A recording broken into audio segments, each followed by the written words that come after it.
Hey guys! So, baka lang na-miss niyo ako, Charisse. So, lumipat na nga pala ako ng city kaya hindi ako nakapag-upload these past few days or weeks.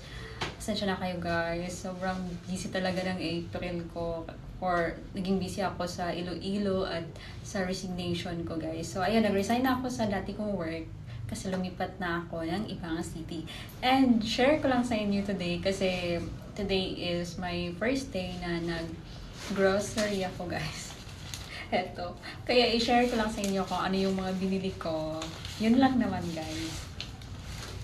So, alam niyo ba, nung una akong nagstay dito sa Butuan, kaka-graduate ko lang noon at wala talaga akong pera guys. Kaya ay nako, ngayon, nandito ako, may work, pero wala pa rin pera, guys.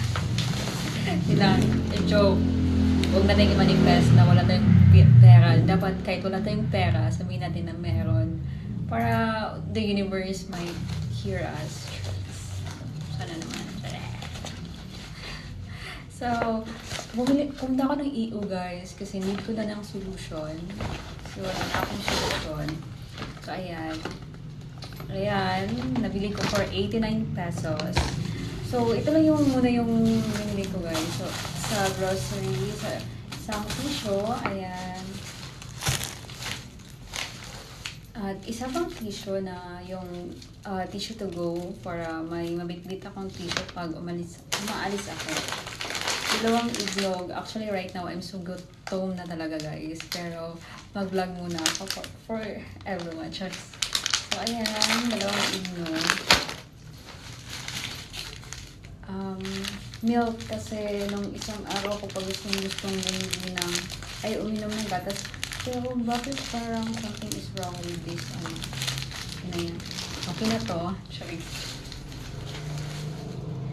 Next is itong importante to guys kasi minsan tinatamad na tayong magluto. At nagmamadali na tayo guys. Kaya importante yung mga dilata sa buhay ko. Hindi nga lang ako nakabili ng egg. So ayan, dalawang dilata ulit na corned beef. Ayan. Cotton bud. Ayan, sabon. Smart dishwashing and itong kala na panglabang kasi maglalaba lang ako. So, that's all guys. Thank you for watching. Bye!